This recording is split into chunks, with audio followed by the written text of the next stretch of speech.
"Honey, I think I have feelings for someone else." I didn't yell or demand an explanation. I just looked at her and asked one question. "Who is he?" "It's that student we've been sponsoring, Finn Hayes." "I'm sorry, Chase, I know how selfish this sounds. Finn and we connect on a deeper level. He may not have money, but he has drive and dreams, the light in his eyes. It's something I don't see in you anymore. Life with you is comfortable, but I feel like a pampered canary in a gilded cage. I'm suffocating." A deeper connection, I softly repeated the phrase, a cold smirk tugging at my lips. 3 years of marriage and I never mistreated Isabella. She loved designer bags, I never asked the price. She loved to travel. I dropped multi-million-dollar deals to see the world with her. Her kind heart wanted to sponsor a struggling college student, so I sent $20,000 every year, covering all his tuition and living costs. I gave her everything I could, except for my true identity. He always thought I was just a well-paid corporate executive, making 6 figures with a nice car and house in the city. He didn't know I owned the company, or that nearly half the city's commercial real estate was under my name. I thought this simple happiness would last forever, until today. She told me for a poor student we sponsored together, that she fell for someone else. My laugh was quiet, but it drained the color from Isabella's face. I nodded and put down my chopsticks on the table edge, stood up and said, "Since you've made your decision, I won't stand in your way." I looked at her and said word by word, "As per our original agreement,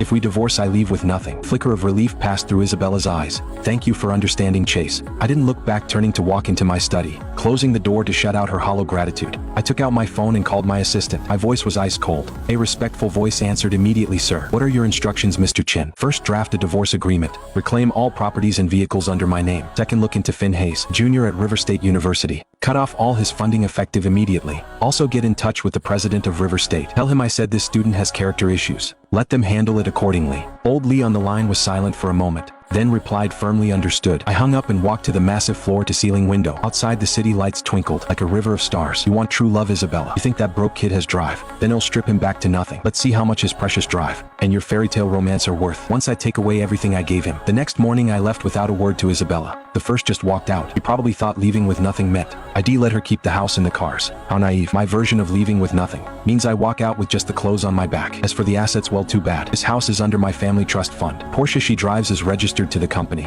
Every designer bag and piece of jewelry in her closet worth millions has a clear purchase record, tied directly to my credit card. What I gave I can take away anytime. At 9 a.m. I sat in my top floor office at Global Center, overlooking the city below. Old Lee knocked and entered. "Mr. Chen, the divorce papers have been delivered by our lawyer." Ms. Isabella reacted strongly seeing the terms. She broke down on the spot, demanded to see you. I took a sip of coffee and said no. She said you deceived her, that you are ruthless. She didn't call herself ruthless when she betrayed me. Also, River State University called. President Wang said they checked Finn Hayes' record, found some prior disciplinary issues. With your word, they've initiated expulsion procedures immediately. The notice goes up tomorrow. Satisfied with that result? One more thing, sir. After we cut the funding, Finn Hayes contacted Ms. Isabella immediately. Based on the information we intercepted, he didn't comfort Ms. Isabella. He was demanding why the money stopped, asking if she upset you somehow. My smirk grew colder. So this is the man with drive and ideals, who offers true love according to Isabella. The first didn't even have to lift a finger. They are already turning on each other. Keep watching them. I need to know their every move from now on. Understood. Old Lee nodded and left. The office fell silent again.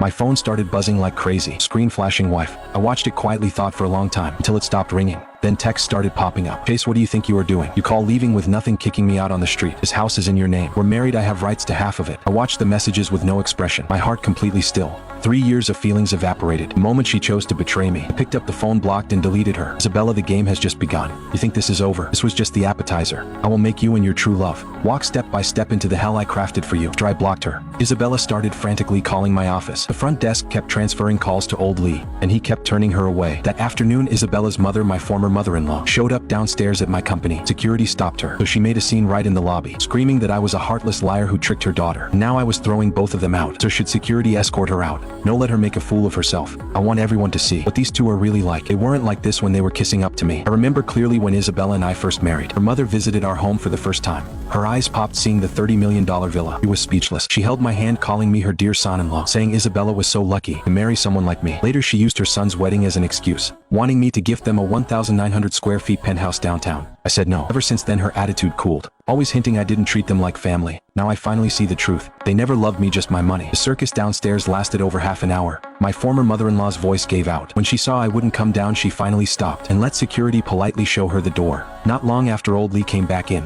Ms. Isabella went with Finn Hayes to the apartment we rented for them before. The apartment I rented for Finn Hayes, a high-end place near River State University. Rent was $15,000 a month. I'd like to see how they pay next month's rent, now that my funding is gone. Put that apartment on the market. Have the realtor show it tomorrow. I don't want my place occupied by two snakes. Right away, sir. That evening I got an unexpected call. It was Isabella's father, my former father-in-law. My former father-in-law is a decent, quiet high school teacher. A man of few words but with principles. He sighed as soon as the call connected. Chase, I failed you, son. Please don't say that, sir. This isn't your fault. I didn't raise my daughter right, letting her make such a terrible mistake. His voice was full of weariness and guilt. Her mother is foolish too, causing you all this trouble. I've already given them a piece of my mind. What's done is done. I know you're angry. Whatever you do to them, I won't object. They deserve it. Paused, a hint of pleading in his tone. But could you do an old man a favor? Don't drive them completely into a corner. Let her have a way out. After all, you two were once husband and wife. I stayed silent. Husband and wife, what a joke. You're a good man, sir. But good men shouldn't plead for fools. Isabella is an adult. She must face the consequences of her choices. I gave her a chance, she threw it away. As for a way out, oh, she'll have a front row seat, watching the true love she chose get crushed to pieces by reality. With that, I ended the call.